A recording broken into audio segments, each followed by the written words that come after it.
Sassoon हॉस्पिटलमधील drugs mafia ललित पाटील पकडला गेल्याची माहिती पोलिसांनी दिली। परंतु अजून यामध्ये किती ललित मोकाट आहे या ड्रग्समध्ये, या माफियामध्ये, याचं उत्तर पोलिसांच्याकडून अपेक्षित आहे। खरं तर त्या आरोपींनी सांगितलं की मला पळवल्या गेलं, मला कळत नाही की हे पळवणारे प्यादे कोण आणि हे पळवून लावणारे कोण, याचं उत्तर लोकांच्या पुढे आलं पाहिजे। आणि महायुती सरकारमधील नेमका कोण मोठा वरदहस्त आणि आशीर्वाद या ललितला होता, ही सुद्धा चौकशी उघड झाली पाहिजे। आणि रुग्णालयातून जे ड्रग पुरवण्याचे जे काही धंदे आहेत, यामध्ये या ड्रग्सचे धागेदोरे सरकारने या राज्यात कुठपर्यंत पोहोचले आहे, कारण चंद्रपुरापर्यंत हे ड्रग्सचे धागेदोरे पोहोचल्याची माहिती आमच्याकडे आहे। महाविद्यालयीन विद्यार्थ्यांमध्ये सुद्धा या ड्रग्सच्या माध्यमातून पोरांना एडिक्ट करण्याचं काम हे रॅकेट चालवत आहे। म्हणून हे धागेदोरे नेमक्या कुठपर्यंत आहेत, या सगळ्या प्रकरणाची उच्चस्तरीय चौकशी व्हावी आणि ती चौकशी निवृत्त न्यायाधीश तर करतीलच, पण एक स्पेशल SIT ग्रुपकडून ही चौकशी व्हावी अशी माझी मागणी आहे। यामध्ये ससून रुग्णालयातील जो वार्ड क्रमांक 16 आहे आणि या 16च्या वार्डचं काय रहस्य नेमकं आहे हे सुद्धा लोकांना कळलं पाहिजे। तुम्हाला ललित पाटील ज्यावेळेस जेलमध्ये होते त्यावेळेस जेलमध्ये सुद्धा ड्रग्स मोठ्या प्रमाणात सापडले गेलेत, पकडले गेलेत, ही माहिती लपून राहिलं नाही। हे सगळं सुरू असताना म्हणजे त्या तुरुंगामध्ये चरस सापडली, ड्रग्स सापडलेत, हा माणूस पळून जाऊन धुळे, छत्रपती संभाजीनगर आणि कर्नाटकवरून चेन्नईला जात असताना पोलिसांनी अटक केली। हे त्यावेळेस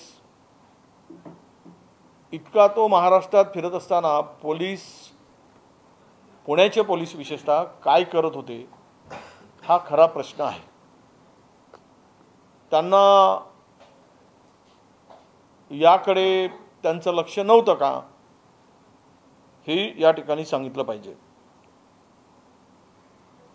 ललित पाटीलला पकडलं म्हणजे सर्व आता आलबेल झालं आणि हा व्यवसाय पूर्णतः थांबला अशी आणि सर्व प्रकरण मिटलं असं सरकारने आणू नये। आणि त्याला फूस होती, कोणी पळवलं आणि त्यामध्ये पुन्हा कोण कोण आहेत ही सर्व चौकशी होण्याची आवश्यकता आहे। यासाठी उच्चस्तरीय चौकशीची मागणी मी करतो आहे। हा एक विषय आपल्या पुढे आलेला आहे। दुसरा विषय, काल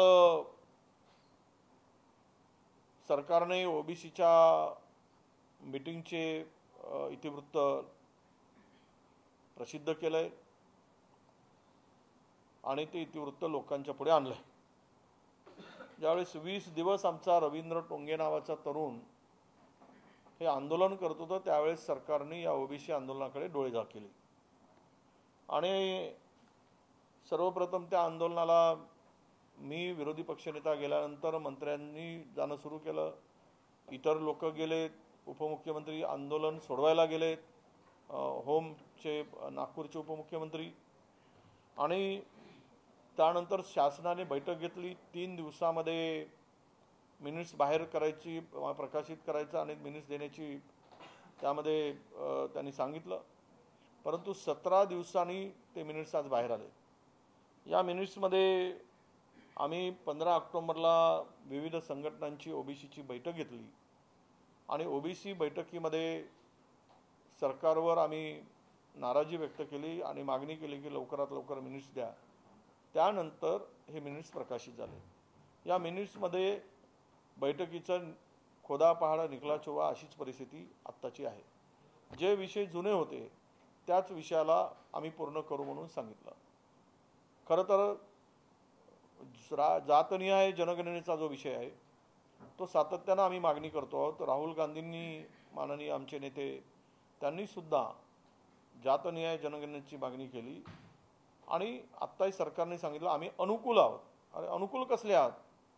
तुम्हाला करायचं असेल, जर तुमचं केंद्रात सरकार होतं, तिकडे डेटा तयार होता, सेन्सस झालेला होता, तो तुम्ही इम्पेरिकल डेटा देऊ शकला नाही कारण तुम्हाला ओबीसीच्या हिताचं करायचं नव्हतं.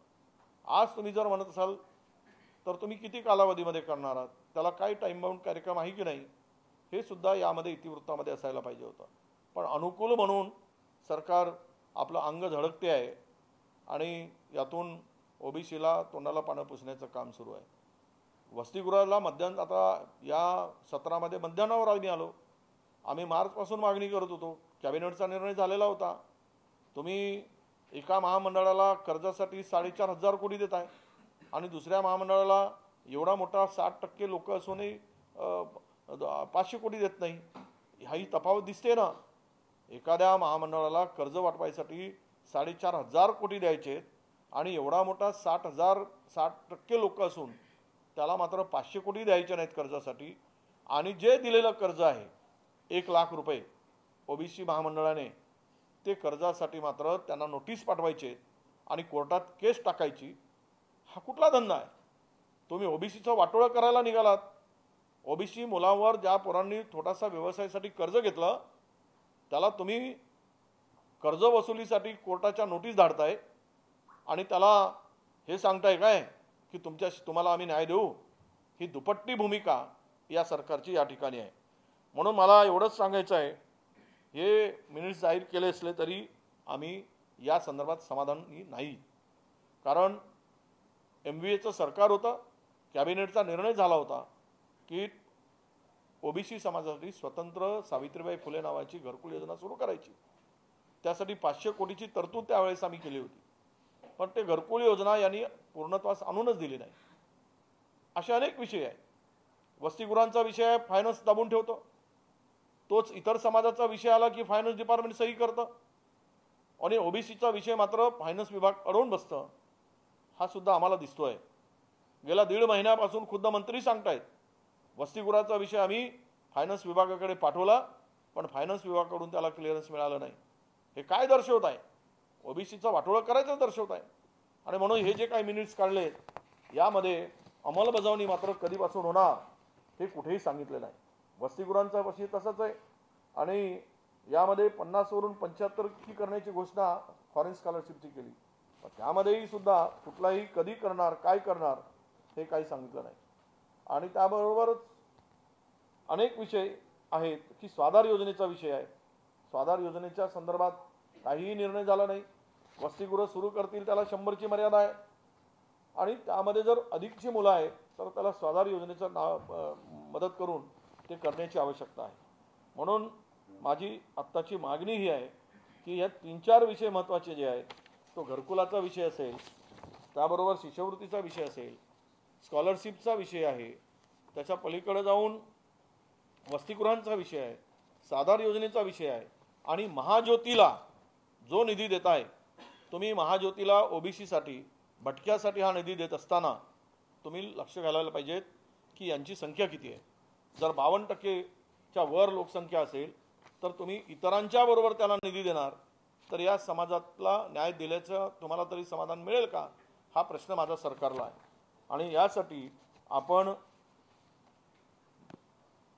या महाज्योतीमधला गोंधळ थांबवावा आणि लोकसंख्येनुसार महाज्योतीला पैसे द्यावेत आणि बाकीच्या योजना पूर्ण कराव्यात अशी आमची सरकारला मागणी आहे आणि विनंती पण आहे.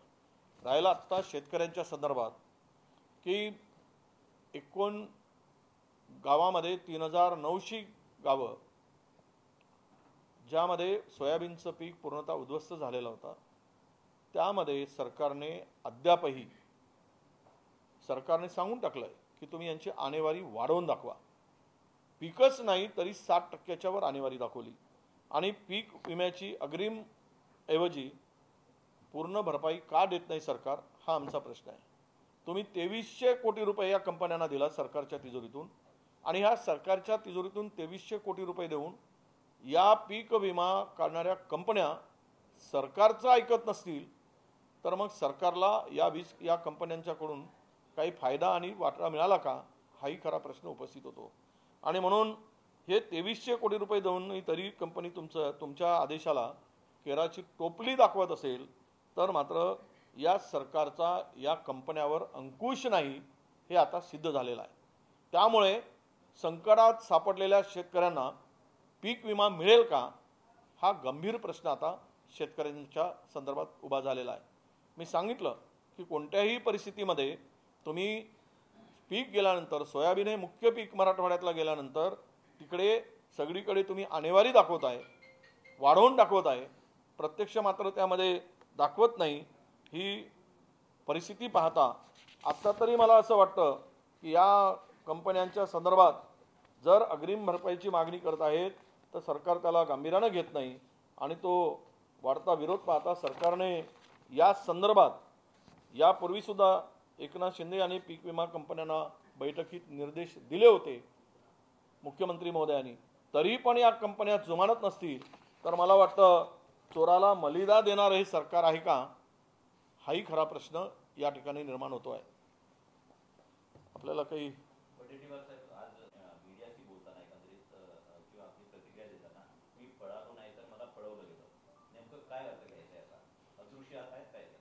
अदृश्य हात आहेत, ड्रग्स माफियांचं समर्थन करणारे हात आहेत, ड्रग्स विकून त्यामधून मलिदा खाणारे काही हात आहेत. आणि म्हणूनच हा पडवल्याचं जे म्हणतोय, आमची पूर्वीपासूनचीच मागणी होती की त्याला पडवल्या गेलं आणि तो सरकारच्या आशीर्वादाने फिरत आहे. आज तो पकडला गेला, त्याला इतके दिवस लागले पकडण्यासाठी.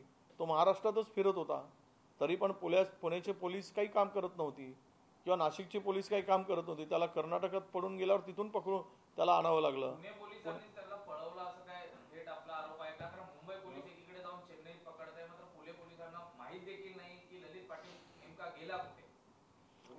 हे बघा, मी पुन्हा सरकारचा आशीर्वाद आणि पुणे पोलिसांचा सुद्धा आशीर्वाद असल्याशिवाय हॉस्पिटलमधून हा माफिया राजरोसपणे वार्ड नंबर 16 मध्ये धंदा करतो, पैसे कमवतो, बिमार असल्याचं दाखवतो आणि अनेक दिवस तुरुंगात राहण्याऐवजी हॉस्पिटलमध्ये राहतो, तिथून आपला व्यवसाय वाढवतो. तर हे पोलिसांना कळलं नाही, पोलिसांना माहीत नाही. म्हणून पोलिसांचा हात नक्कीच यामध्ये आहे आणि हे गृहमंत्रालयाने हे अपयश आहे. मंत्रालयापर्यंत आहेत, 100% आहेत. अनेक मंत्री यामध्ये सहभागी असावेत, म्हणून त्याची उच्चस्तरीय चौकशी होण्याची आवश्यकता आहे. मंत्र्यांचा विषय जो येतोय, यापूर्वी देखील महायुतीतल्या काही मंत्र्यांची नावं, खास करून दादा भुसेंचं नाव, त्यांनी त्याचा उद्धव ठाकरे गटाशी कसं संपर्क आहे असं दाखवण्याचा प्रयत्न केला. मात्र ज्या पद्धतीनं कारखाने नाशिक भागात चालत होते, सोलापूरला एक कारखाना आला, एवढं सगळं होत असताना मंत्र्यांची नावं थेटपणे याच्यात असताना तुम्ही नेमकं कशा पद्धतीने चौकशी अपेक्षा करताय? नाही, 2 गोष्टी लक्षात घेतल्या पाहिजे. हा या सरकारमधील अंतर्गत जो वाद आहे हा महत्त्वाचा विषय. जो ज्या ठिकाणी ज्यांना जागा बळकवायची असते त्यांना त्या ठिकाणी तो नको असलेला माणूस आणि त्याचे धंदे उजागर करण्याचं काम सुरू झालेलं आहे. ते अनेक मंत्र्यांच्या संदर्भात आहे. त्याला डॅमेज करून आपला माणूस त्या ठिकाणी बसवणं हा सुद्धा एक या सरकारमधील अंतर्गत कलह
आणि बाहेर मजा मारत फिरत असतो, तर हे काही सरकारच्या आशीर्वादाशिवाय हे शक्य आहे का? हे शक्यच नाही. म्हणून सरकारने याबाबतची मुख्यमंत्री, उपमुख्यमंत्री होम यांनी या संदर्भात आपली भूमिका स्पष्ट करावी. त्यांनी सांगावं की कुठलीही चौकशी करणार आहात आणि आम्ही कुठली चौकशी करून जनतेपुढे, लोकांच्या पुढे महाराष्ट्राच्या ड्रग्सनी तरुणाई उद्ध्वस्त होत आहे आणि अशा परिस्थितीमध्ये सरकारची भूमिका नेमकी काय या संदर्भात ती स्पष्ट करण्याची आवश्यकता आहे. जर मला म्हणजे नवल वाटतं की एक माणूस सरकारी रुग्णालयामध्ये धंदा करतो, व्यवसाय करतो, दुसरीकडे मात्र त्या रुग्णालयाला औषधी मिळत नाहीत आणि रुग्ण मरतात, आणि एक मात्र त्या रुग्णालयाचाच वापर आपला व्यवसाय, तो इलिगल व्यवसाय वाढवण्यासाठी करतो. यापेक्षा दुर्दैव या राज्याचं असू शकत नाही.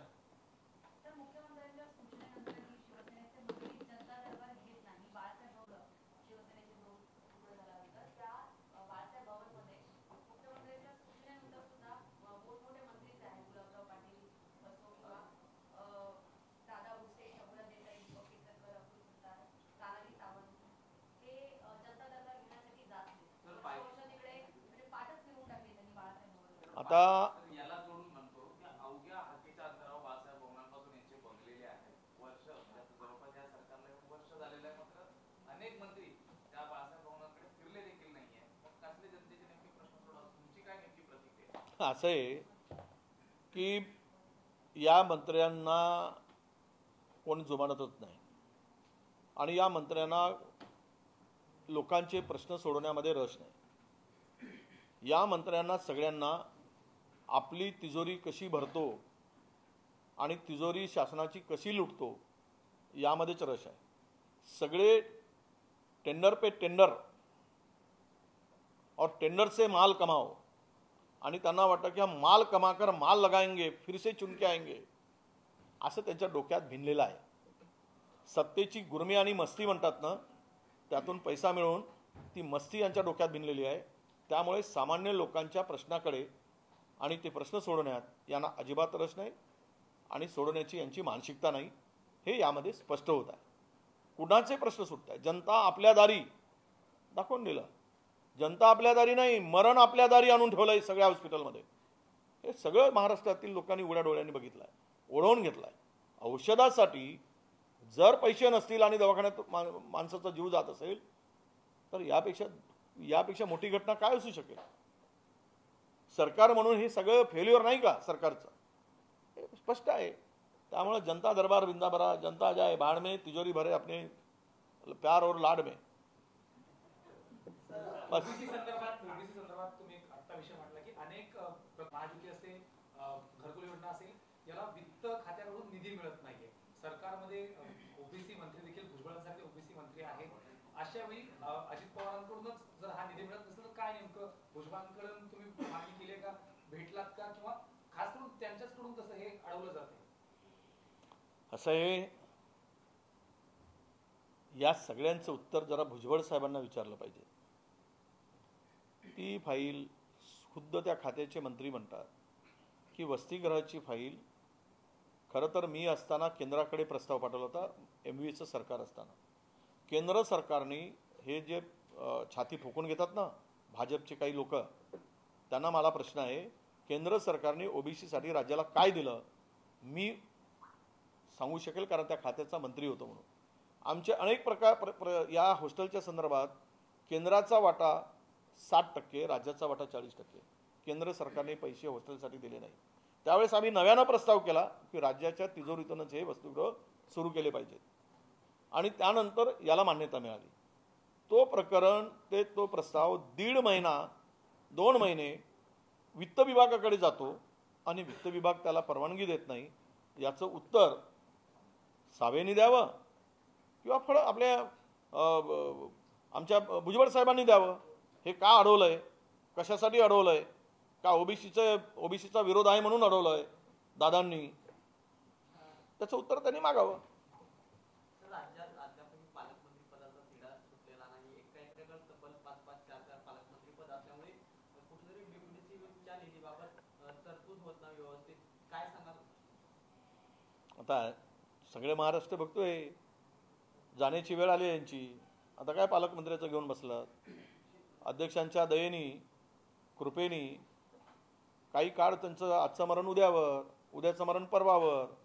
तिरडी तयार आहे, फक्त ते कधी टाकायची लेटायची ते अध्यक्ष काढत आहेत दिवस. म्हणजे काय म्हणतात त्याला, पेशंट गेलेला आहे पण व्हेंटिलेटरवर त्याला जिवंत ठेवलेला आहे अध्यक्षांच्या कृपेमुळे. आणि ते व्हेंटिलेटर काढलं की तो मेला, अशी परिस्थिती होणार. आणि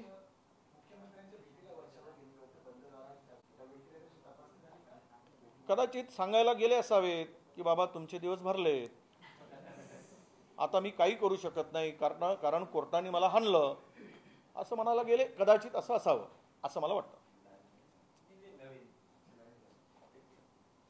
मोदी के मित्र अदानी को बोलते हैं तो अदानी शरद पवार साहब से भी मिलते हैं. तो राहुल गांधी का कहना था कि शरद पवार जो प्रधानमंत्री नहीं है, देश के प्रधानमंत्री, उससे मैं सवाल पूछूंगा. बीजेपी कह रही कि राहुल गांधी ये दोगली नीति है, आप इसको कैसे देखते हैं? देखिए, राहुल जी आज जो कह रहे उसके बारे में भाजपा कुछ नहीं बोलती है कि अदानी को लेकर जो जवाब देना चाहिए. ये गुमराह करती है लोगों को. आपने एडनबर्ग ने जो सब्जेक्ट उठाया था, राहुल जी ने इंडिया के बैठक में मुंबई में जो विषय निकाला था उसका जवाब बीजेपी नहीं दे पाई. और केवल वो शरद पवार जी मिलते हैं, ये मिलते हैं, इससे गुमराह करती है. कि इंक्वायरी होनी चाहिए, अदानी कैसे अपने ये कहां से पैसा जनरेट करता है, कैसे